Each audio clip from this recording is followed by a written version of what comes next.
Welcome to Suman TV. నేను మీ Suman TV. వృశ్చిక రాశి వారికి కనుక మనం చూసుకుంటే 2025లో ఎస్పెషల్లీ విమెన్కి వేదిక ఆస్ట్రాలజీ ఏం చెప్తోంది? ఉమా గారు ఉన్నారు, వేదిక ఆస్ట్రాలజర్. వారి మాటలను తెలుసుకుందాం. నమస్కారం సార్. నమస్తే నాగరాజ్ గారు. జనరల్గా వృశ్చిక రాశి వారి గుణగణాలు అసలు ఎలా ఉంటాయి? 2025లో కనుక మనం చూసుకుంటే ఏ విధంగా ఉండే అవకాశం ఉంటుంది? సో ముందుగా వృశ్చిక రాశి అంటే విశాఖ నక్షత్రము 4వ పాదము, అనురాధ, జ్యేష్ఠ ఈ 3 నక్షత్రాలు వృశ్చిక రాశిలో ఉంటాయండి. సో ఇప్పుడు మనం చెప్పేటువంటిది ఉమెన్ ఆస్ట్రాలజీ అనేటువంటిది ఇప్పుడు నేను చెప్పేది బ్లూ ప్రింట్, అంటే వాళ్ళ యొక్క డేట్ ఆఫ్ బర్త్ జాతకం లేకుండా వాళ్ళు ఇలా ఉంటారు అని చెప్పి బ్లూ ప్రింట్ ఒకటి ఉంటుందండి జ్యోతిష్ శాస్త్రంలో. దీని మించి పైన ఉండొచ్చు, కింద ఉండొచ్చు. ఇండివిజువల్ జాతకంలో ఉండే గ్రహ స్థితుల ఆధారంగా వాళ్ళ డిగ్రీలు ఎన్ని డిగ్రీలో పుట్టారు అన్ని ఆధారంగా చూసుకుంటే తర్వాత అయితే జనరల్గా వృశ్చిక లగ్న జాతకులకు అధిపతి కుజుడు కాబట్టి చాలా ఎనర్జెటిక్గా ఉండే అవకాశాలు ఎక్కువ ఉంటాయండి. అమ్మాయిలు వాళ్ళు ఏదైనా ఫోకస్ చేశారంటే ఖచ్చితంగా సాధించాలని పట్టుదల, ఆ కోపము, అంటే ఆ పని మీద ఉండేటువంటి కోపము, పని మీద ఉండేటువంటి ఆవేశము అవన్నీ కూడా చాలా ఎక్కువగా ఉంటాయి. సో కుజుడు ఇప్పుడు సాహసమైన పనులు, రిస్క్ తీసుకోవాలంటే వృశ్చిక రాశి వాళ్ళే. ఏ పనైనా చాలా రిస్కీగా ఉంది అనుకుంటే చాలామంది ఆగిపోతుంటారు. ఫర్ సపోజ్ ఏ మిథున రాశి వాళ్ళు, కన్యా రాశి వాళ్ళు ఆగిపోతుంటారు. కానీ వృశ్చిక రాశి వాళ్ళు అలా కాదండి. ఒక ముందడుగు వేయాలంటే వాళ్ళే.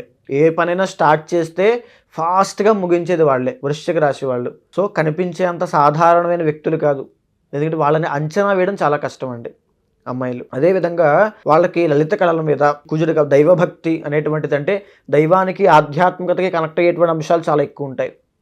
తర్వాత లలిత కళలు, ఈ యొక్క సంగీతము, తర్వాత నాట్యము, ఇవన్నీ కూడా చాలా తొందరగా వచ్చేటువంటి అవకాశాలు చాలా ఎక్కువ ఉంటాయి. సో వీళ్ళు చూడ్డానికి చాలా అందంగా, వినయంగా ఉన్నప్పటికీ కూడా చాలా ఆవేశపూరితమైనటువంటి వ్యక్తిత్వం ఉంటుంది లోపల. ఆ భావనలు అవన్నీ కూడా చాలా ఆవేశపూరితంగా ఉంటాయి. థాట్స్ అన్నీ కూడా అగ్రెసివ్ థాట్స్ ఉంటాయి, అవకాశాలు కూడా ఉంటాయి. ఎందుకంటే కుజుడు కాబట్టి లీడ్ చేసేది. కాబట్టి వీళ్ళతో మాట్లాడేటప్పుడు చాలా ఆచితూచి మాట్లాడాలి. ఎలా పడితే అలా మాట్లాడి సాధారణంగా మనం తీసుకుంటే మాత్రము చాలా రెబల్ క్యాండిడేట్స్ అని చెప్పొచ్చు. చెంపలు వాసిపోతాయి. ఆ రకంగా ఉండరు. చాలా జాగ్రత్తగా ఉండాలి వాళ్ళతో. వృశ్చిక రాశి వారితో జాగ్రత్తగా ఉంటుండండి, చాలా జాగ్రత్తగా ఉండాలి. ఓకే. సో అయితే ఇక్కడ రిలేషన్షిప్ లో ఎలా ఉంటుందండి జనరల్గా?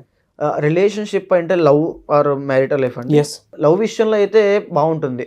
లవ్ మ్యారేజ్ చేసుకునే అవకాశాలు కూడా చాలా ఎక్కువ ఉంటాయండి.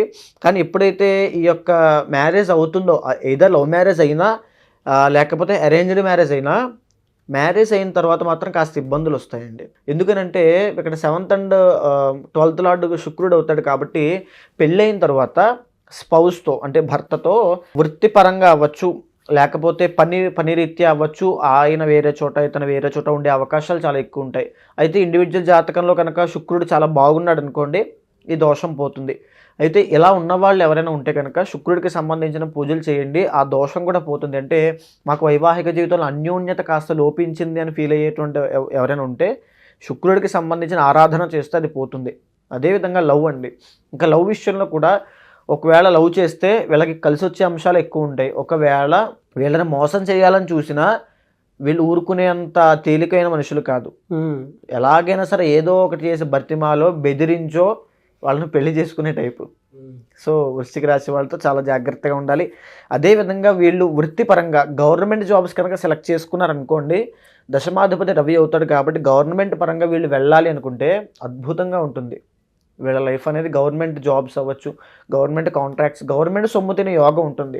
ఎయిదర్ అది కాంట్రాక్ట్ బేస్డ్ అయినా సరే, ఏదైనా సరే ఖచ్చితంగా వీళ్ళకి అది ఉంటుంది. తరువాత ఈ వృశ్చిక రాశి స్త్రీలు ఎక్కడ పని చేసినా సరే అండి, ఒక స్థాయి పెరిగేందుకే ఆలోచిస్తారు. అంటే సాధారణంగా ఏదో లేచాము, తిన్నాం, పడుకున్నాం ఆ రకంగా ఉండదండి. నిత్యము పోరాటము, నిత్యం కష్టపడము, నిత్యం పని చేయడమే. కెరీర్లో అంటే వీళ్ళకి ఏం ఎక్కువగా కలిసి వచ్చే అవకాశం ఉంటుందంటే కెరీర్ పాయింట్లో చూసినప్పుడు? కెరీర్ పాయింట్లో చూస్తే వీళ్ళకి జాబ్ అండి, అంటే గవర్నమెంట్ పరంగా ఖచ్చితంగా కలిసి వచ్చే అవకాశాలు ఉంటాయి. ఇంకా బంగారు వ్యాపారాలు చాలా కలిసి వస్తాయి అని చెప్పాలంటే, మెడికల్ ఫీల్డ్ చాలా బాగా కలిసి వస్తుంది. అండ్ వీళ్ళకి చెప్పాలంటే లోపల సీక్రెట్స్ అనేవి చాలా ఎక్కువ ఉంటాయండి. ద ఒరిజినల్ 8th హౌస్ కాబట్టి సీక్రెటివ్, బాగా సీక్రెటివ్, బయటకు ఏది చెప్పరు, బయటకు గుట్టు అనేది బయటికి రాదు. అదేవిధంగా లోపల ఓవర్ థింకింగ్ ఎక్కువ ఉంటుంది, నెగిటివ్ థింకింగ్ చాలా ఎక్కువ ఉంటుంది. ఇంకా ఆరోగ్య సమస్యలు చాలా ఎక్కువ ఉంటాయండి వీళ్ళకి. ఆరోగ్యపరంగా ఈ వృశ్చిక రాశి వాళ్ళు కూడా చాలా ఇబ్బంది పడతారు. ఇది ఒరిజినల్ 8th హౌస్ కాబట్టి అది కూడా గుప్త రోగములు, అంటే అవి వెంటనే బయటపడవు, లోపల లోపల లోపల డెవలప్ అవుతుంటాయి. సో నేను చెప్పేది వృశ్చిక రాశి వాళ్ళకి మీరు చాలా జాగ్రత్తగా ఉండాలండి. ఎందుకంటే కుజుడు అధిపతి అవుతాడు, మీకు జాతకంలో 9th హౌస్ లార్డ్ చంద్రుడు అవుతాడు, ఒరిజినల్ 9th లార్డ్. కాబట్టి మీకు కనుక ఏదైనా బ్లడ్ రిలేటెడ్ ఇష్యూస్ ఉంటే ఎయిదర్ పీసీఓడి ఆర్ పీసీఓఎస్, ఈ రెండు కూడా చంద్రకుజుల యొక్క కాంబినేషన్ వల్లే వస్తాయండి. వాళ్ళిద్దరూ బాగోకపోతే పీసీఓడి కానీ పీసీఓఎస్ కానీ వస్తాయి. మెన్స్ట్రువల్ సైకిల్లో ఇబ్బందులు అవ్వచ్చు, యూరినరీ ట్రాక్ ఇన్ఫెక్షన్స్ అవ్వచ్చు, ఇవన్నీ వీళ్ళకి వచ్చే అవకాశాలు చాలా ఎక్కువ ఉంటాయి. ఓకే. సో వీళ్ళు వాటి పరంగా సంతాన పరంగా బాగుంటుంది, అది ఇబ్బంది చేయదు, కానీ ఆరోగ్యపరంగా వీటి మీద చాలా జాగ్రత్త తీసుకోవాలి. 2025లో ఏ మంత్లో ఏ విధంగా ఉంటుందండి? ఇప్పుడు ఫర్ సపోజ్ ఇప్పుడు జనవరి మాసం మీరు తీసుకుంటే ఇక్కడ ప్రస్తుతము వృశ్చిక రాశి వాళ్ళకి ఆర్థిక ఇబ్బందులు అనేవి ఖచ్చితంగా కనబడతాయండి. జనవరి మాసంలో ఖచ్చితమైనటువంటి ఆర్థిక ఇబ్బందులు అనేవి చూస్తారు. అదేవిధంగా ఈ యొక్క వృశ్చిక రాశి వాళ్ళకి అర్ధాష్టమ శని అనేటువంటిది మార్చి 30 దాకా నడుస్తుంది. ఈ అర్ధాష్టమ శని ఉన్నంత వరకు కుటుంబ సభ్యులతో కలహాలు, మార్చి 30 దాకా కుటుంబంలో వాళ్ళతో తగాదాలు అవ్వడము, వాళ్ళు వీళ్ళని గుర్తించకపోవడము, స్త్రీలని అంటే వీళ్ళు చేసిన పనిని తగినటువంటి గుర్తింపు రాకపోవడము, తరువాత ఏ పని చేయాలన్నా ఆటంకాలు రావడము, అంటే పనులు అవ్వకపోవడం, తొందరగా అవ్వవు, చాలా లేట్ అవుతూ ఉంటాయి, జీతం రాదు, ప్రమోషన్ రాదు, సక్సెస్ రాదు, డబ్బులు రావు, ఏంటి ఈ లేట్ అనేటువంటిది ఏంటి నా జీవితంలోని చాలా ఇబ్బంది పడుతుంటారు ప్రజెంట్ టైమ్స్లో. ఈ మార్చి 30 తర్వాత నుంచి ఆ దోషం పోయిన తర్వాత 2025లో కూడా అంత కలిసి వచ్చే అంశం లేదు యాక్చువల్గా చెప్పాలంటే అండి. ఎందుకనంటే 8th హౌస్లోకి గురుడు వస్తున్నాడు. మే 15వ తారీఖు తర్వాత గురుడు 8th హౌస్లోకి వచ్చిన తర్వాత మానసికంగా, ఆర్థికంగా, శారీరకంగా ఈ మూడిటి విషయాల్లో ఈ వృశ్చిక రాశి స్త్రీలు చాలా జాగ్రత్తగా ఉండాలి.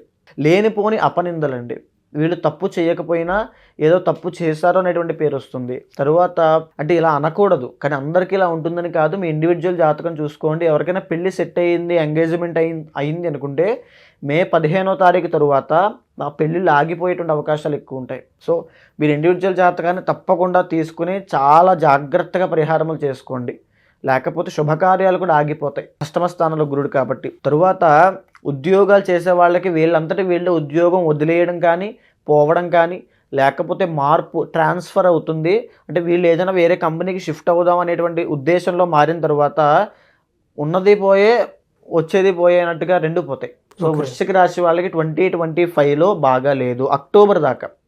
అక్టోబర్ నెల తర్వాత ఎప్పుడైతే గురుడు కర్కాటకంలోకి వస్తాడో భాగ్యస్థానంలోకి, మళ్ళీ పునర్వైభవాన్ని వృశ్చిక రాశి వాళ్ళు చూడబోతున్నారు. అమ్మాయిలు విపరీతమైన డబ్బుని చూస్తారు, కోల్పోయినటువంటి పరువు తిరిగి వస్తుంది, పేరు ప్రఖ్యాతులు వస్తాయి, సక్సెస్ వస్తుంది, జాబ్ వస్తుంది, వివాహం మళ్ళీ కుదురుతుంది.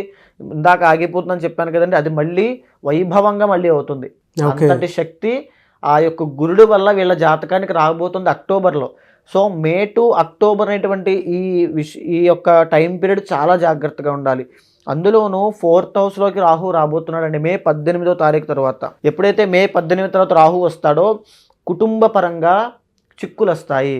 కానీ వీళ్ళకు ఉండేటువంటి ఒకే ఒక్క బెనిఫిట్ ఏంటంటే గృహయోగము, కొత్త అపార్ట్మెంట్ కానీ, కొత్త ఇల్లు కానీ, ఒక స్థలం కానీ, ఒక వాహనం కానీ మే 18 తరువాత వీళ్ళకి రాబోతుంది. అంటే నూతన వాహన సౌఖ్య యోగం వీళ్ళకు ఉంది. ఓకే. వస్తు యోగం ఉంది, వస్త్రయోగం ఉంది, ఇవన్నీ ఉన్నాయి. కానీ అష్టమంలో గురుడు ఎప్పుడైతే ఉన్నాడో అసలైనటువంటి ప్లానెట్ బలం లేదు, గురుబలం లేదు. సో వీళ్ళు చేయాల్సింది ఏమిటంటే గురుబలం పెంచుకోవడానికి ప్రతి గురువారము దత్తాత్రేయ స్వామి వరకు గుడికి వెళ్ళి దత్తాత్రేయ స్వామిని ఆరాధించడం కానీ, లేదా శనగలు దండగా ఒక మాల కింద తయారు చేసి దక్షిణామూర్తికి వేయడం కానీ, లేదా శివారాధన చేయడం కానీ, శివాలయంలో కేజింపావు శనగలు దానంగా ఇవ్వడం కానీ మే 15వ తారీఖు తరువాత నుంచి చేయాలి. లేదు మీకు ఓపిక ఉంటే ఖచ్చితంగా మహాలింగార్చన చేయండి, గురుబలం పెరగడానికి. అద్భుతమైనటువంటి రెమెడీ అండి ఇది. మీరు చెప్పిస్తారా సార్? అంటే జాతకం ప్రకారం ఇండివిజువల్ జాతకంలో కూడా చూసిన తర్వాత ఇంకేమైనా ఉంటే కనుక ఇబ్బందులు ఉంటే వాటికి తగిన పరిష్కారం చేయాలి. వీళ్ళకి జనరల్గా దోషాలు కనుక మనం చూసుకుంటే గురుబలానికి సంబంధించినటువంటి దోషాలు ఉంటాయి. ఎఫెక్ట్ దేని మీద ఉంటుంది సార్? అది ధనం విషయంలో అండి, డబ్బు, సక్సెస్ విషయంలో, పేరు పోవడము, అంటే అవమానపడ్డము, తప్పు చేయకపోయినా తప్పు చేశారనే పేరు రావడం, వీళ్ళ ప్రమేయం ఏమీ ఉండదు కానీ ఆ పేరు వస్తుంది. ఎప్పుడైతే మిథునంలో పడుతుందో చేతి వృత్తి వ్యాపారం చేసుకునే వాళ్ళకి కూడా వాళ్ళ జీవనోపాధి కోల్పోవడము. సో ఇవన్నీ వాళ్ళు ఫేస్ చేయాల్సిన అవసరం ఉందండి, ఖచ్చితంగా ఫేస్ చేస్తారు. సో ముందుగానే జాగ్రత్త తీసుకోండి వృశ్చిక రాశి వాళ్ళు. లేకపోతే అప్పటికప్పుడు అస్తమంలో గురుడంటే టెన్షన్లు, యాంగ్జైటీ, డిప్రెషను, ఎవరికి చెప్పుకోవాలో ఏం చేయాలో అర్థం కానిటువంటి పరిస్థితుల్లోకి వాళ్ళు వెళ్ళిపోతారు. సహాయం చేసే వాళ్ళు కూడా ఉండరు, ఎందుకంటే అక్కడ శని కూడా అంత అనుకూలంగా ఏం లేడు కాబట్టి. సో మీకున్నటి వల్ల యోగం ఏంటంటే రాహు బాగున్నాడు, 4th హౌస్లో ఉన్నాడు, పర్వాలేదు. దానివల్ల గృహయోగము, భూలాభము, వస్త్రయోగము, నూతన వస్తు యోగము కలిగే యోగం ఉంది ఖచ్చితంగా. కానీ శుభకార్యాల విషయంలో కాదు. గురుబలం ఖచ్చితంగా జాతకానికి కావాలి కాబట్టి మహాలింగార్చన చేయండి. గురుడికి సంపూర్ణంగా 16,000 సంఖ్య జపం చేసి హోమం చేస్తే, పురస్చరణ హోమము, తప్పకుండా వీళ్ళకి గురుబలం పెరుగుతుంది. చక్కనటువంటి శుభకార్యాలు జరుగుతాయి గురుబలం పెరిగితే. ఎలా సార్ అంటే వీళ్ళకి ఏ వారం ఎక్కువ కలిసి వచ్చే అవకాశం ఉంటుంది? వీళ్ళకి మంగళవారం అండి.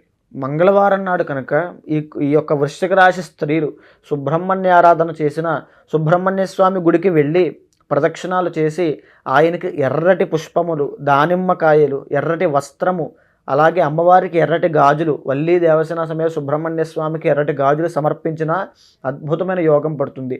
మంగళవారం నాడు హనుమాన్ చాలీసా చదివిన అద్భుతమైనటువంటి యోగం పడుతుంది. Really fantastic and great information అండి.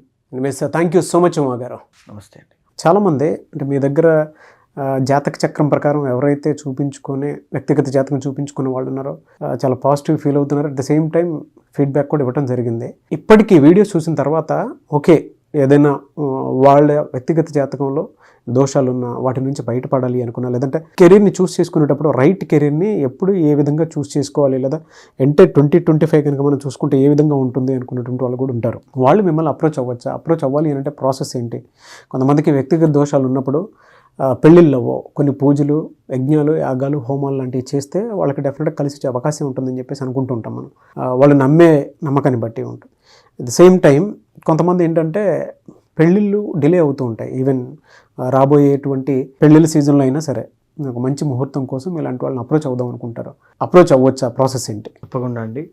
ఎందుకనంటే ప్రతి ఒక్కరికి కూడా ఏదో ఒక సమస్య ఉంటుంది, దాని ద్వారా ఏదో ఒక ఉపశమనం పొందుతాము అనే ఆశతో ఉంటారు.